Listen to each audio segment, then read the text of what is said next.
Magandang araw po mga mahal kong mga kababayan.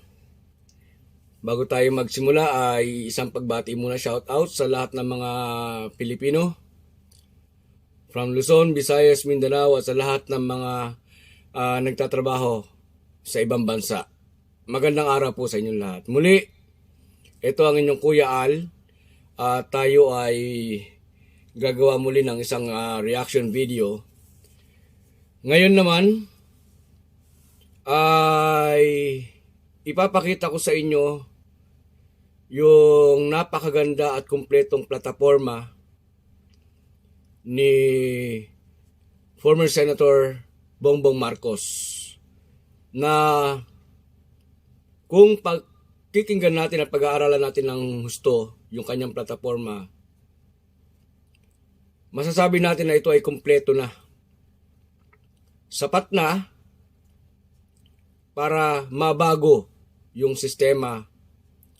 Hindi lamang yung sistema, kundi yung paraan ng pamumuhay ng lahat ng mga Pilipino.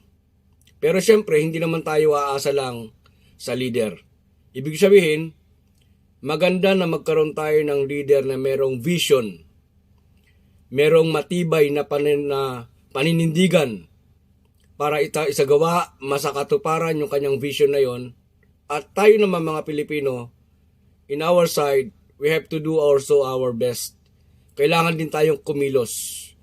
Ngayon, kung pagsasamahin natin parehas, isang mahusay na leader at isang masipag na mamamayang Pilipino, napakaganda po na magiging outcome.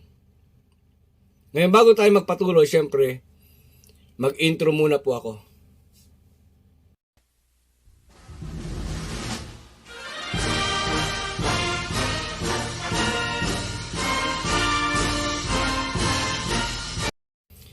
Okay, welcome back to my channel. Ngayon sama-sama po natin panoorin itong video na plataforma ng tumatakbong presidente, si former Senator Bongbong Marcos. Panoorin po natin. Is needed is a strong leader with a clear vision of where we want to take the country in the next 5 years, in the next 10 years, and with a clear understanding of how to achieve that vision and to impart that vision and to galvanize the populace to do that vision so that we are once again united, we are once again working towards a common purpose, we are once again thinking not only of ourselves. That's what common discipline really means.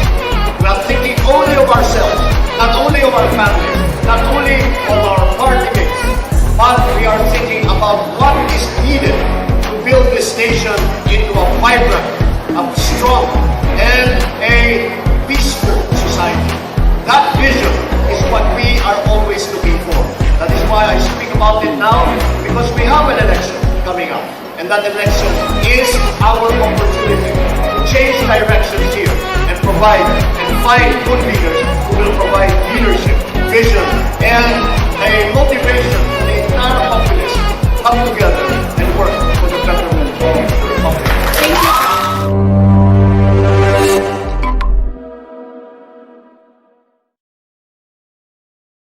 Ang NHA, National Housing Authority, sila naman ay nandyan handa magtayo ng mga bagong bahay, titirahan. Ang LGU naman ang maghahanap at magbibigay ng lupa kung saan sila lilipatan. Ang problema sa paglipat ay hindi maliit na bagay. Kaya naman meron tayo ngayon Department of Human Settlements dahil hindi lamang bahay ang kailangan itayo. Para maging community yan, kailangan dun sa lugar kung saan sila ilalagay, kumpleto yung supply ng tubig, kumpleto yung supply ng kuryente, kailangan may eskwelahan para dun sa mga bata, kailangan may simbahan, kailangan may palengke, yung mga magulang kailangan may pinagkikitaan, meron silang hanap buhay. Kung hindi natin mabuo yung ganyang tinatawag na community, ay babalik at babalik sila. Ito ay mga bagay na talagang dapat pinagtutuunan ng pansin. Ang trabaho ay hindi nagtatapos sa ayuda, kundi hanggang sa tuluyang pagbangon ng komunidad.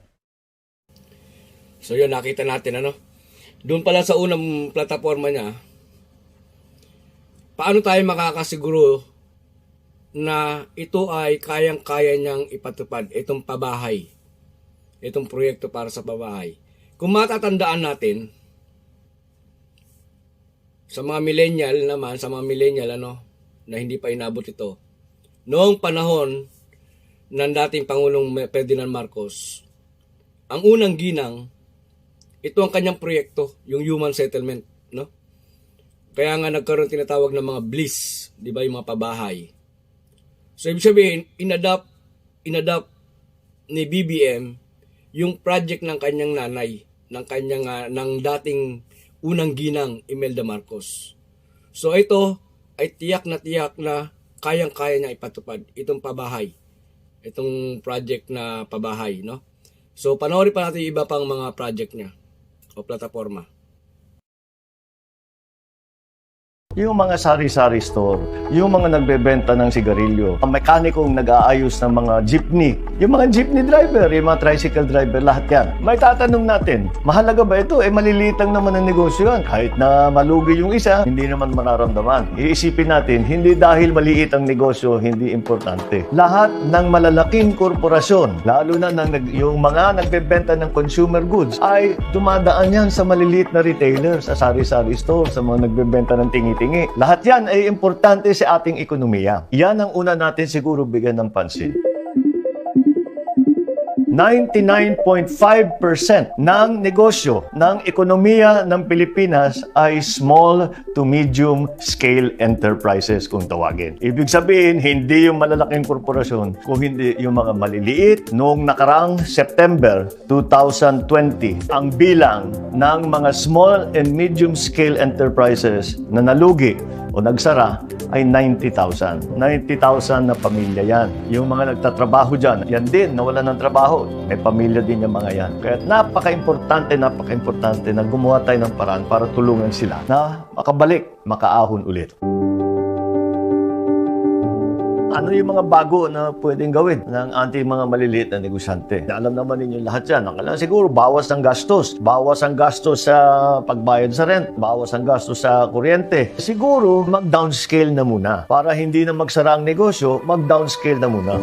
Dahil kahit papano, mapipilitan yung iba magbawas ng tao. Kailangan, yung naiwan sa atin, kailangan mag-training para matuto yung tinatawag na multitasking. Hindi lang isa yung trabaho niya. Kung dati, accountant lang siya, ngayon pwede siya mag-receptionist din. Ang mahalaga rito ay makapag-survive lang hanggang umahon ulit ang ekonomiya, hindi lamang sa Pilipinas kundi sa buong mundo.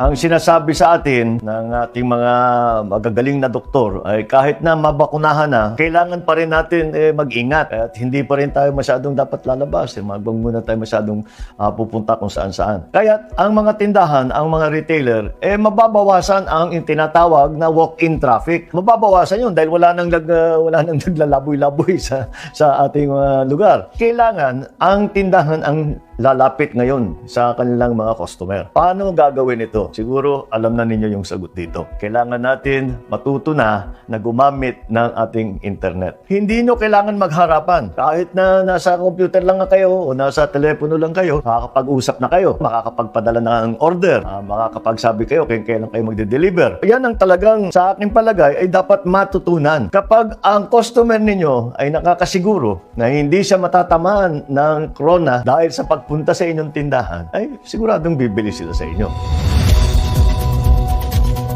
Kahit yung marketing, yung pag-advertise ng inyong negosyo, kailangan din gamitin yung internet dahil yung social media, karamihan yung mga anak ninyo, lahat yan, may Facebook, may Twitter. Dapat magpaturo kayo sa inyong mga anak paano gagamitin lahat ng mga iba't ibang social media para maikalat naman ninyo na nandito kami, ito yung aming serbisyo na ibinibigay. Mas maraming makakabalita tungkol sa inyong ginagawa, mas maraming lalapit. Ako'y tumitingin ngayon sa isang programa para nga sa ating mga maliliit na negosyante na paano sila mag-a-adjust dito sa ating post-pandemic world.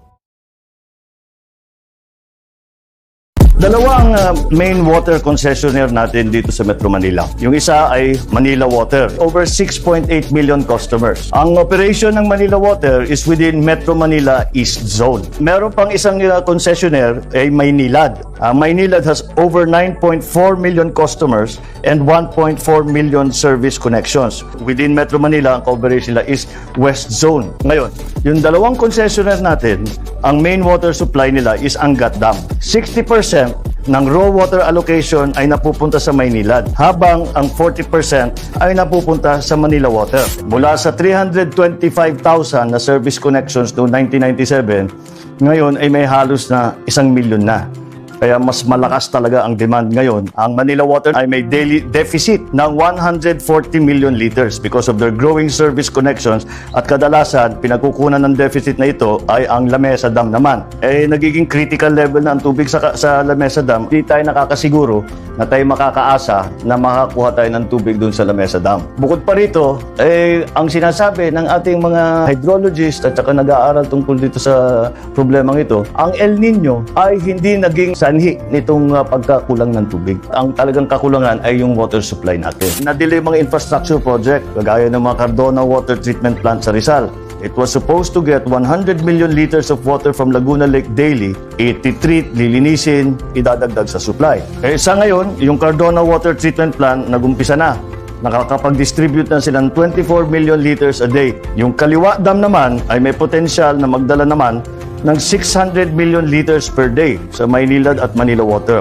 Pero ang nangyari, naging controversial ng konti ito dahil may mga environmental issues, may mga local na ayaw nilang maituloy itong programa. Siguro pagka mas maging maganda ang pag-uugnay ng mga ahensya ng gobyerno at ang mga local residents at saka yung mga local government units, lahat ng local communities, makakahanap sila ng paraan para magamit naman natin itong water supply na ito na kailangan na. Yan ngayon ang sitwasyon ng tubig dito sa atin. Sa kasalukuyan, nakasalalay pa ang kapakanan ng ating mga kababayan sa mga private companies para mapag-supplyan ng fresh water. Kaya kailangan, at least sa short term, sundan natin ang mga payo sa atin, magtipid tayo sa paggamit ng tubig at mag-ipon tayo habang tagulan. Sa pagtagal ng panahon, maganda sana kung mapag-aralan natin, baguhin ang sistema, at balikan natin yung konsepto ng public utility. Isang korporasyon ng pamahalaan na nagbibigay ng serbisyo. Dahil ito nga ay serbisyo, hindi dapat pinagkikitaan ng kahit sino dahil ang tubig is necessary for life. Hindi naman siguro dapat pagsamantalahan ang pangangailangan ng tao sa tubig. Ito yung isa sa pinakamaganda sa plataforma ni BBM, yung tungkol sa patubig. Dahil sa ang patubig sa Pilipinas ngayon, ginawa na itong negosyo, no? For 33 years, halos ginawa na itong negosyo. Dati, nung panahon ng dating Pangulong Marcos, mababa lang ang bayad sa tubig, no? Kasi merong public utility nung mga panahon yon. Ibig sabihin, ang tubig hindi dapat ginagawang negosyo.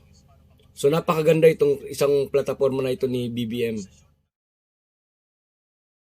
May isang industriya dito sa atin ngayong panahon ng pandemya na patuloy pa rin na namamayagpag at umuunlad. Kahit naka-lockdown na tayo at ECQ, ay umaasa pa rin sila ng 5 to 15% na growth rate sa kanilang industriya. Ang pinag-uusapan ko ang BPO industry or business process outsourcing. Dito kabilang ang mga call center, tech support at marami pang iba. Ngayon, bakit hindi sila naapektuhan ng lockdown at medyo gumanda pa ang kanilang sitwasyon?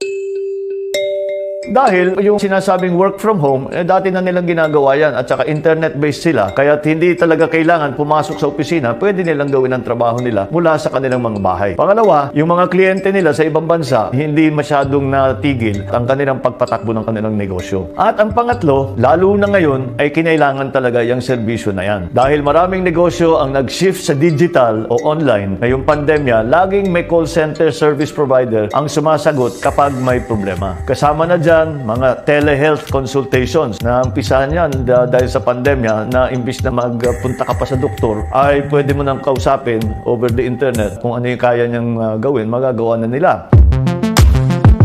Sa kasalukuyan, tayo na ngayon ang pinakamarami na BPO workers, 1.3 million na dito sa Pilipinas. Sa ating India, ang pinakamarami, nalampasan na natin yung India. Bakit tayo naging number 1 sa dami ng BPO workers? Unang-una, dahil magaling tayo mag-English. Kayang-kaya natin na yung punto na international ang dating. Pangalawa, yung technical proficiency. Talagang mataas ang kalidad ng ating mga IT expert, kaya tayo kinukuha. Pangatlo, yung service orientation. Ito na nga yung tinatawag na serbisyo. Lagi kong naririnig na nasasakupin na raw ng AI itong trabaho ng call center agents. Ngunit dito sa Pilipinas ay hindi pa rin tayo nasasanay at kailangan pa rin natin magkaroon ng tinatawag na human interaction. At dito tayo magaling. Pang-apat, hindi tayo sobrang mahal. Sulit na sulit para sa mga kumpanya. Hindi lang sa Metro Manila matatagpuan itong mga BPO o call centers. Meron na sa amin sa Lawag, Ilocos Norte, meron sa Metro Cebu, sa CDO, sa Bacolod, at iba pang mga probinsya at saka mga metro cities. Ang lahat ng requirement para sa ganitong negosyo ay matatagpuan rin sa probinsya, basta't may maganda na internet.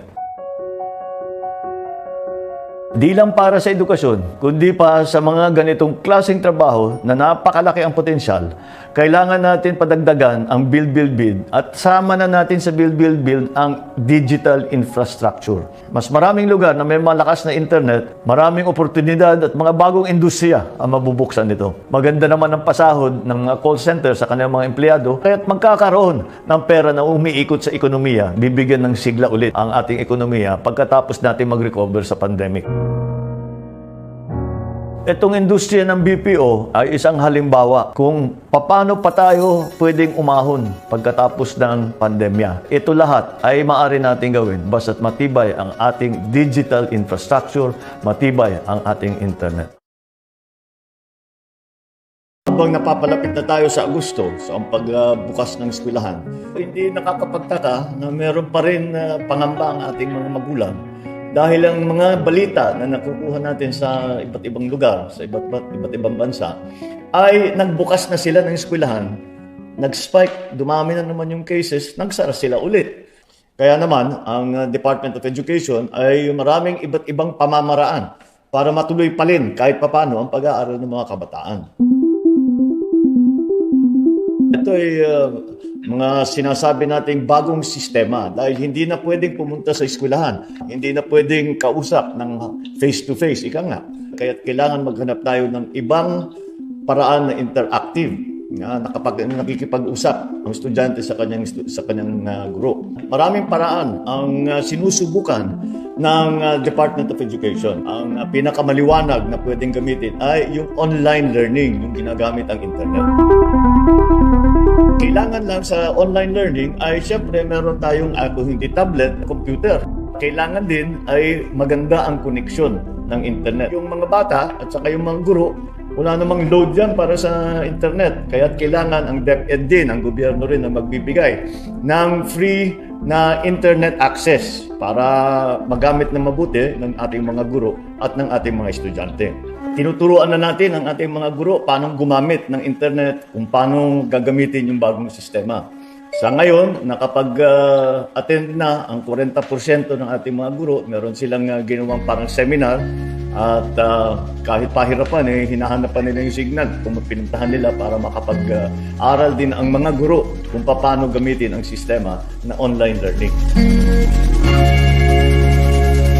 Paano naman yung mga lugar na hindi inaabutan ng internet? Isang paraan na naisip nila ay mag-provide sila yung materials ilalagay sa USB drive, yung flash drive, yung maliit. Doon ilalagay yung mga libro, yung mga materials na pwedeng gamitin ng mga bata. Paano naman yung mga bata na nasa lugar na walang internet at wala rin silang mga tablet, wala rin silang mga device, kagaya ng computer? Gagawa na lang sila ng actual na physical na libro at dyan ang ipapadala sa ating mga estudyante para makapag-aral pa rin sila. Kapag kaganyan, parang yung homeschooling na rin ang nangyari dyan. Ang isa pang pinag-iisipan, pagka talagang wala ng ibang pamamaraan para sa pagturo, masyadong malayo at mahirap abutin yung estudyante, pwedeng gamitin ang radyo. Siguro iniisip pa rin nila kung paano gagawin dahil ang pagturo kailangan interactive.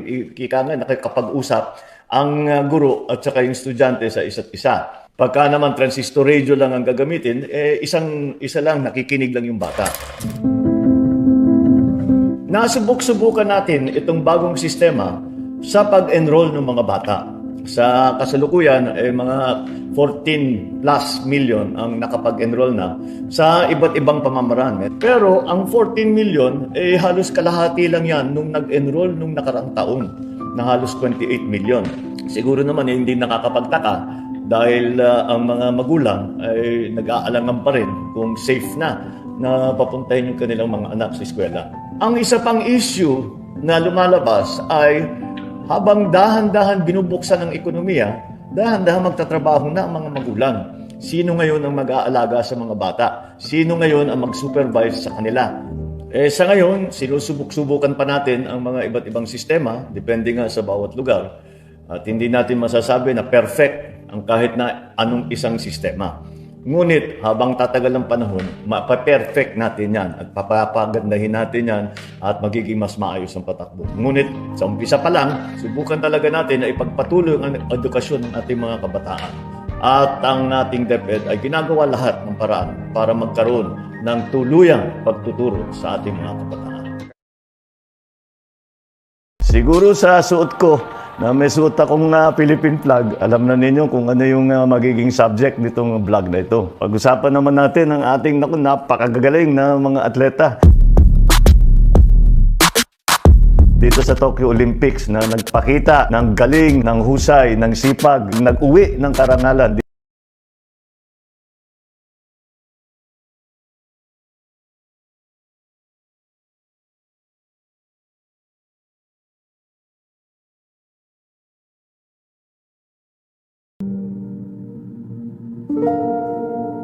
Sa gitna nitong inaatake tayo ng Delta variant, ang dami nating hinaharap na kahirapan. Kahit papaano, meron tayong counting dahilan na ngumiti at maging proud ulit. Proud to be a Filipino, proud of our athletes. Siyempre, nagsimula tayo sa balita ni Heidelin Diaz. Siya ang nagkamit ng unang gold medal para sa Pilipinas sa buong kasaysayan ng pagsasali ng Philippines sa Olympics. We are so proud of her. We are so inspired. I'm sure yung mga kabataan, marami magwi-weightlifting ngayon dahil talaga nakakita sila pwede pala maging champion, a world champion. Nasundan pa ng mga iba na may pag-asa talagang magkaroon ng medal.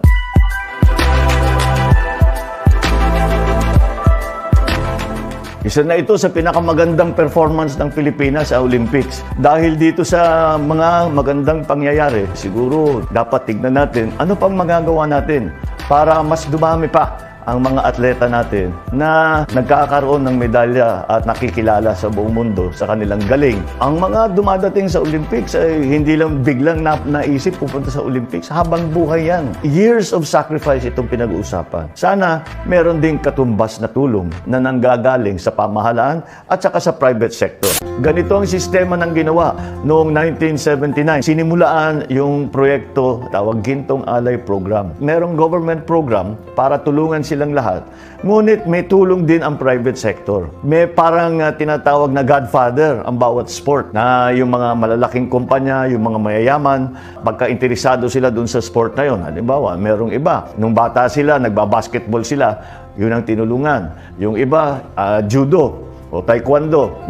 Nung bata sila, naging interesado sila, na yumaman na sila, tumutulong sila sa sport na yun. 今度は綺麗にスタート。コミソンコースタートを切った。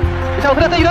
Ang kasabay nito, kung maalala kasi ninyo, dati Department of Education ang tawag, DEX, Department of Education, Culture and Sport. Merong grassroots sports development program. Lahat ng mga estudyante sa public school may oras para makapag-exercise, para matuto sa isang laro, magkaroon siya ng mas malakas na katawan. Ito'y kasama sa educational program. Tapos, pagka na-discover na may pag-asang maging champion, ipapasok sa Gintong Alay. Naging institutionalized ang pagtulong sa sports development.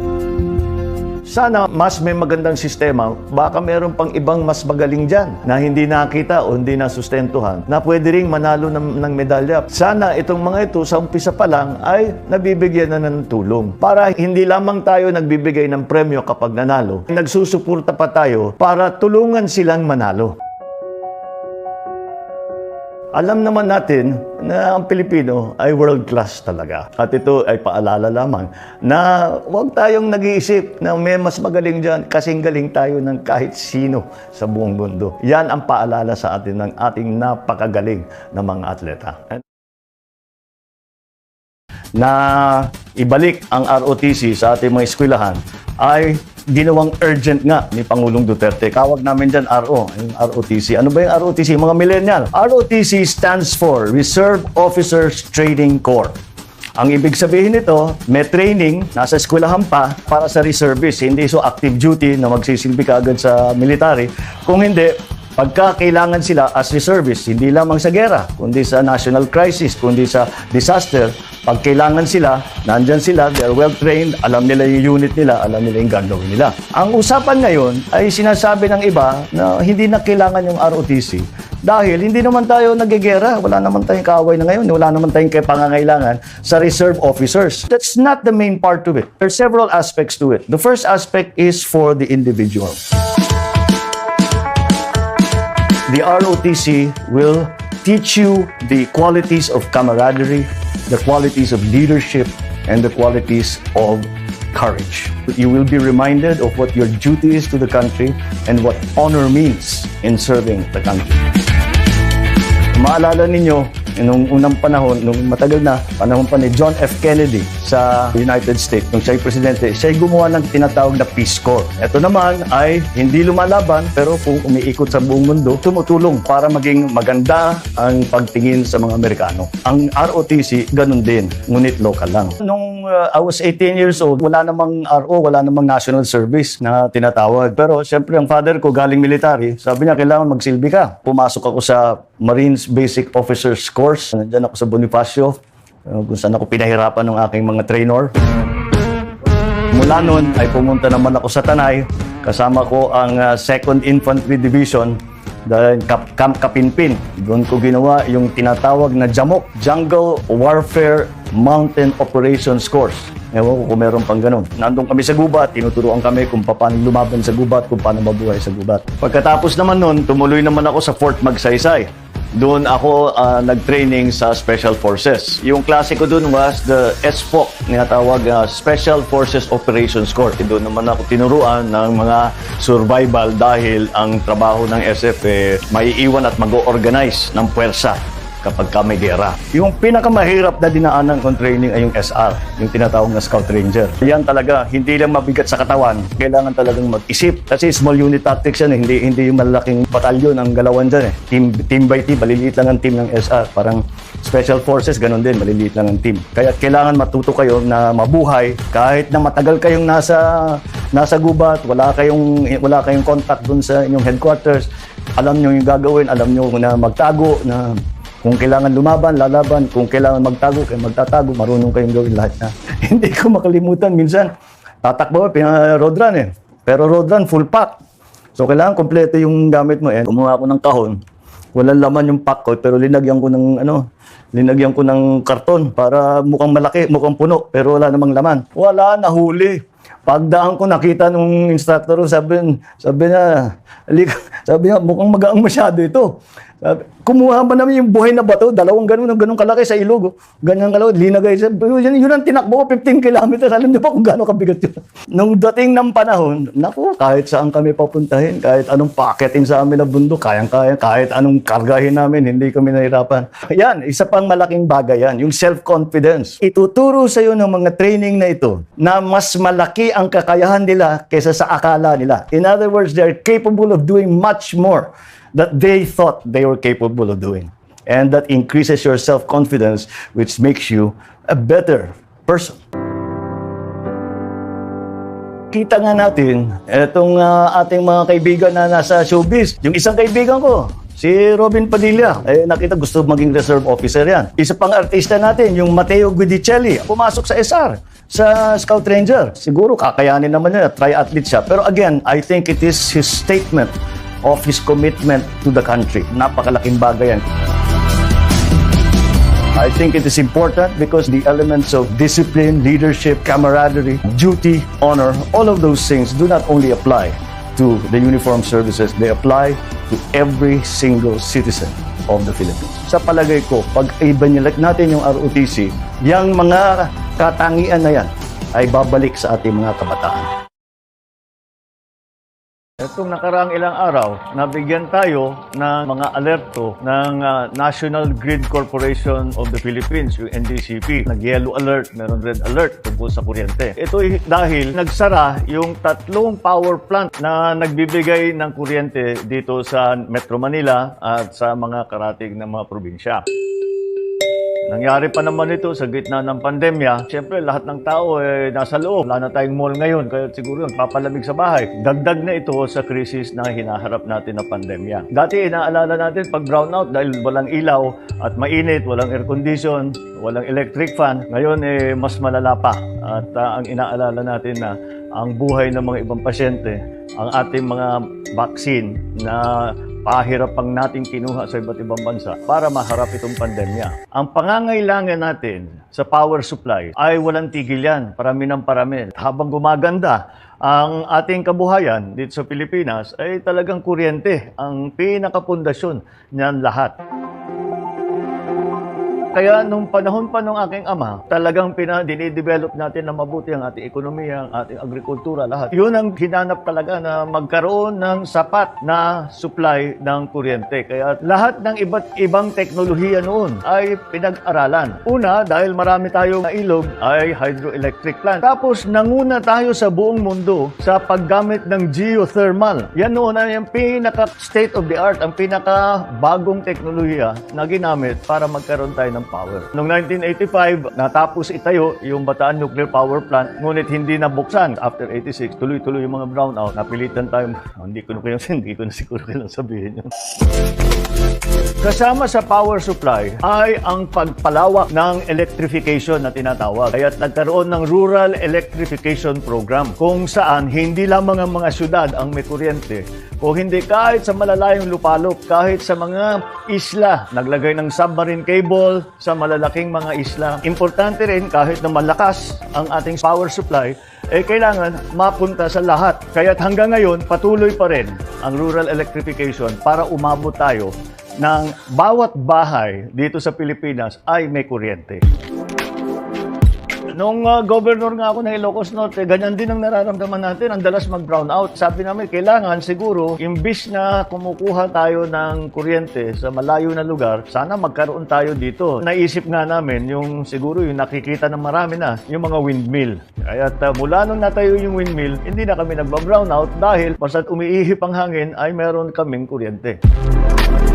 Ngayon ay papunta na tayo sa mga bagong teknolohiya, lalong-lalo na meron tayong inaalala tungkol sa environment. Kaya't napunta na tayo sa yung tinatawag na renewable energy.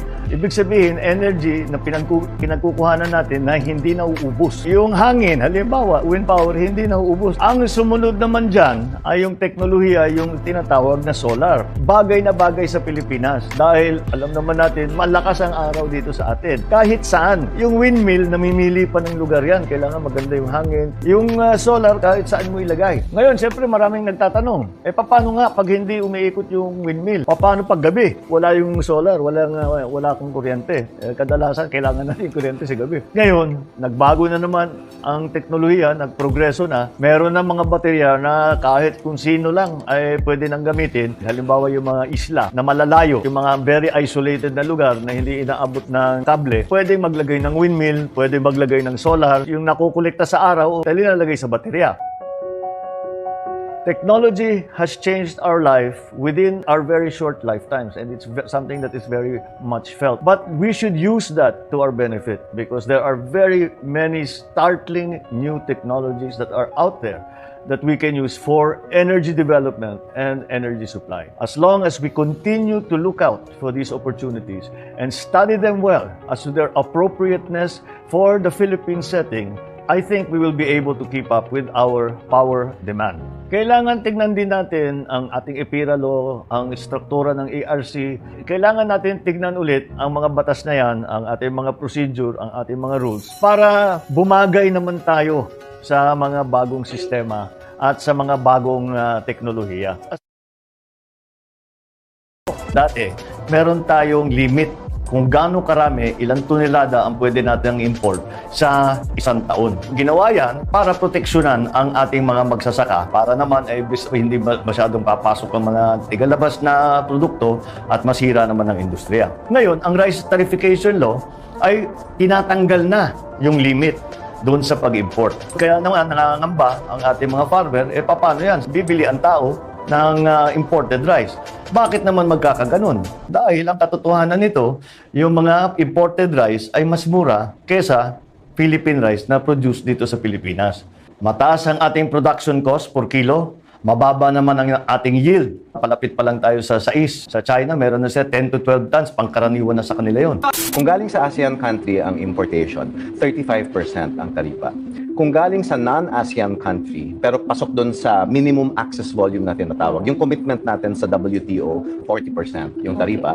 Pag galing sa ibang bansa, sa labas ng ASEAN, pero lagpas doon sa access volume, 180%. Saan naman gagamitin itong makukolekta na tarif? Ang nakalagay sa batas ay 50%, kalahati ay pambili ng rice farm machineries and equipment. Ito ang pondo na tinatawag na PhilMec.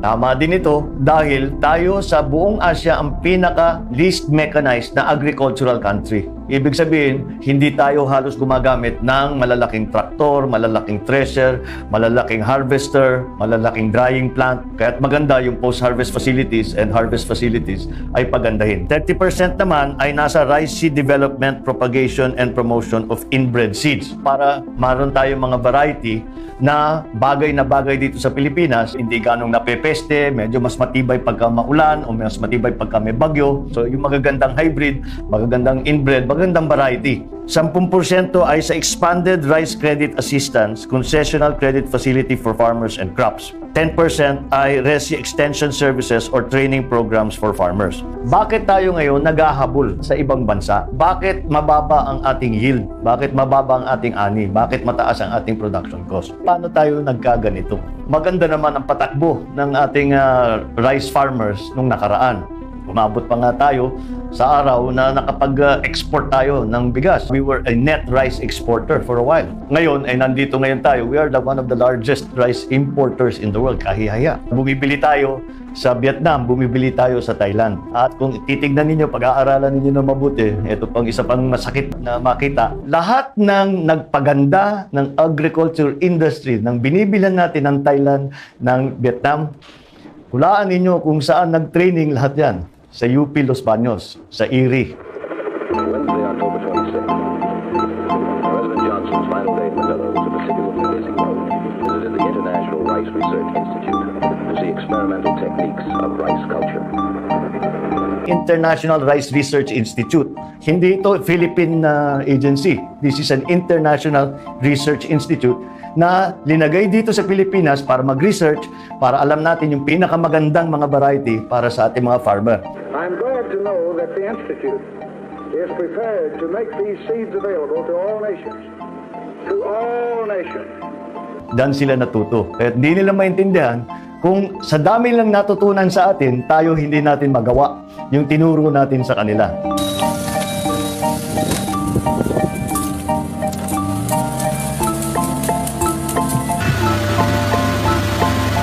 Ang katotohanan ay napabayaan ang sektor ng agrikultura, ang ating mga magsasaka sa ilang taon na, sa ilang administrasyon na. Ngayon lang na nakilala ulit na may krisis talaga ang mga farmers ng palay dito sa Pilipinas para makapag-compete tayo. Ang agrikultura kasi ay hindi lamang ang pagtanim. Ang solusyon dito sa lahat ay kailangan paabutin natin ng mga farmer na maging competitive ulit sa world market, lalong-lalo na sa bigas. Ang buhay ng lahat ng agrikultura, ang pinaka-basic na pangangailangan ay patubig, irrigation. Ang pinag-uusapan dito, hindi yung kanal-kanal na maliliit. Pinag-uusapan nito is parang highway ito ng tubig eh. Para pagdaloy ng tubig mula sa bundok ay hanggang sa baba. Kaya malalaking construction ito.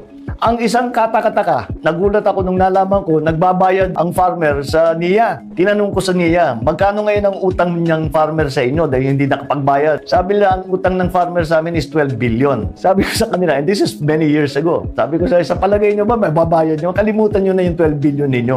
At huwag na kayong mangolekta dahil serbisyo yan ng pamahalaan sa taong bayan, sa ating mga magsasaka. Kaya maganda naman ang deklarasyon ng Duterte government na itigil na yung practice na yan. Kailangan mong magbigay ng pautang. Yung land bank dati yan, agricultural bank eh. Kaya tinayo ang land bank para tulungan ng mga farmer. Pero land bank, nagbago na, more or less commercial bank na sila ngayon eh. Meron tayong kailangan na binibigay ng magandang binhi. Kaya kailangan may research and development para meron tayong magandang seedling. Kailangan nagbibigay tayo ng production para sa farm inputs, para sa pesticides, para sa fertilizer, sa gasolina ng kanilang mga traktor, ng mga machinery, yung mga post-harvest facilities. Pag-ani niyan, kailangan dadalhin yung palay sa unang-una. Siyempre, dadalhin mo sa dryer. Tapos, dadalhin mo sa milling para maging bigas. Kaya kailangan may milling machine. Kailangan may dryer. Yan ang pinakakulang natin dito sa Pilipinas. Yung tinatawag na post-harvest facilities. Pagka na-process na, bigas na yung palay, bigas na, saan ngayon dadalhin yan? Ang FTI isang agro-industrial complex na itinayo noong 1968 sa Taguig City sa ilalim ng pamumuno ni dating Pangulong Ferdinand Marcos. Ngunit dumaan ito sa maraming pagsubok, kagaya na lamang ng pagkakabenta ng 70 hectares mula sa kabuuang 120 hectares nito sa isang pribadong kumpanya noong 1986. Yung food terminal, isang malaking bagsakan. At doon dadalhin lahat ng nabili ng NFA, lahat ng nabili ng gobyerno, doon ibebenta. Kontrolado ang presyo dahil nabili naman itong mga produktong ito ng mura ng gobyerno. Kaya nagkaroon tayo ng tinatawag na Kadiwa Store.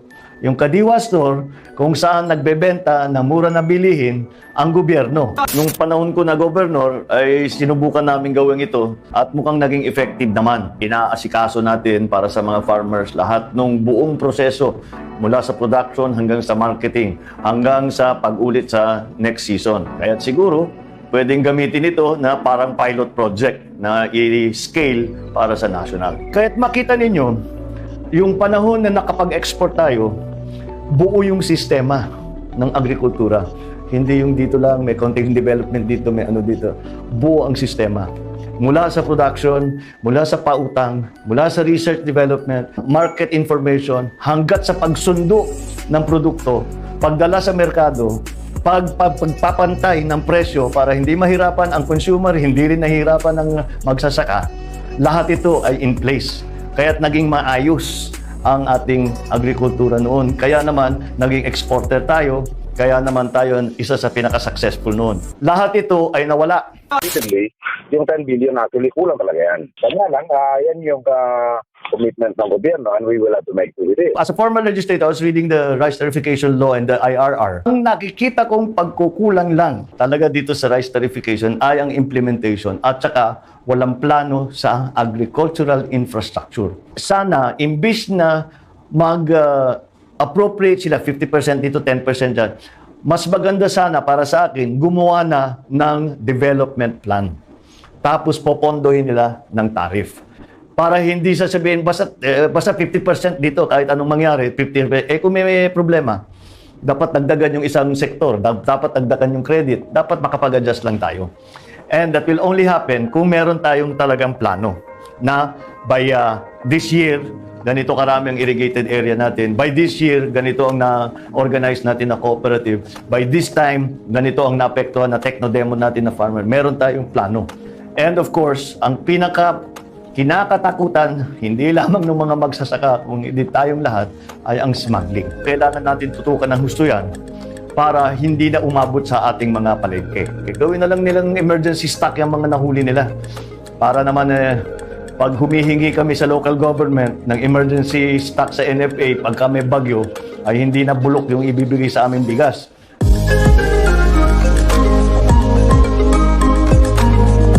Agriculture is a fundamental sector of our economy and our society and even our culture. So it is that important. And to nurture it, government has to have a holistic policy towards the agricultural sector. It has to identify exactly what needs to be done, how it's going to be done, who will do it, and the schedule within which it will be finished. Ang approach ay hindi dapat piecemeal kung tawagin yung isa-isa. Dapat ang approach dyan is buo. Lahat ng aspeto ng agrikultura ay kailangan isama. Dahil hindi tatayo yan ng mag-isa. Kailangan natin patibayin ang sektor ng agrikultura para kahit hindi natin na sila maproteksyonan, kaya nilang mag-compete sa world market. Kaya nilang makipagsabayan kahit na kanino. Maganda ang produkto, mababa ang presyo, makapag-provide ng sapat na volume para makipagsabayan sila kahit na sinong producer, kahit sinong bansa. Ano ngayon ang ibig sabihin na maganda pero magkamali? May nakita, may katiwalian, may pananagutan sila, kailangan silang pasagutin. Ang isa pang aspeto ng matibay na healthcare system, yung tinatawag na health information system. Nakita natin sa pandemyang ito gano'ng kahalaga ang tracing at saka yung testing. Gumaganda naman yung ating testing, yung contact tracing pinapatibay ngayon ng gobyerno. Pero kahit na walang pandemya, kailangan pa rin natin yan. Kailangan bawat isang tao, kahit yung nasa bundok, merong medical record. Yung ating RHU, may proposal ko yung barefoot doctors noon. All of those things kailangan natin gawin para paabutin sa lahat ng ating mamamayan ang healthcare. Siguro maliwanag na pinakamahalaga ay yung financing. Paano babayaran itong healthcare system? Yan ang pinakamalaking problema. Kaya gumagawa tayo ng mga health insurance. Yung ating health insurance ay ang PhilHealth. Ito ang nagbibigay dapat ng health insurance sa lahat ng buong Pilipinas. Itong problema, kung paanong pondohan ang healthcare system, ay problema ng lahat ng bansa dahil napakamahal na sistema ito. Unfortunately, dito sa Pilipinas, nakita natin ang PhilHealth, ang inaasahan natin, instead na sila'y tumulong, ay nakita natin naging pugad ng katiwalian. Yung isa pang bagay na in-identify ng WHO ay yung human resources in the healthcare system. Na sapat ang ating mga doktor, sapat ang ating mga nurse. Yung ibang lugar, ang kanilang naging strategiya, nag-i-import sila. Sa US, alam natin, pag umuwi lahat ng nurse na Pilipino at saka doktor na Pilipino, hindi na tatakbong ospital nila.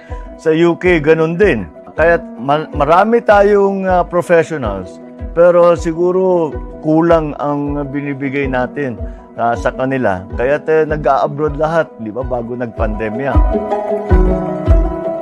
Ang isa pang aspeto na na-identify para sa magandang healthcare, availability, na meron tayong makukuhang gamot, na magandang gamot, na abot kaya ng magiging mga pasyente. Naging maliwanag na maliwanag yung mga pangangailangan natin dito sa pandemya, sa yung mga test kit, yung mga supplies, yung mga PPEs, lahat yan. Dapat talaga yan, bilhin na ng gobyerno, pamigay na lang sa taong bayan.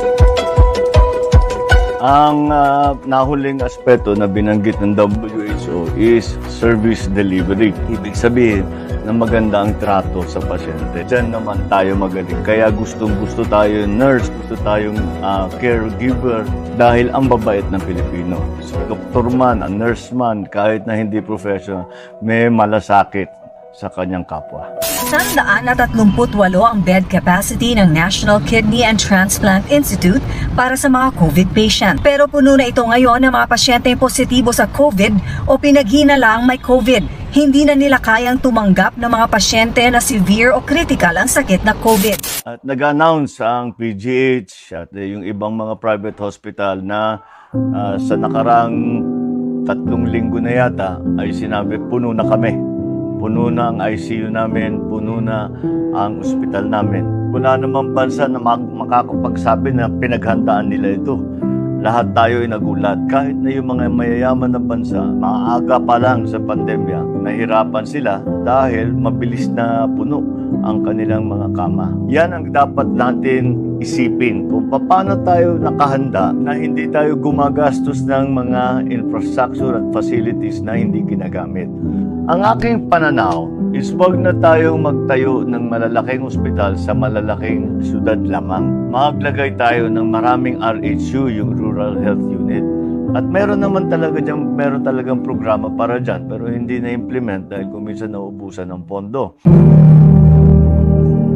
Kahit sino, kahit anong yaman, kahit anong sikat, kapag may sakit, hindi makapag-enjoy ng buhay niya. This is something that is critical to the very happiness of all of our people is to be well and to be fit.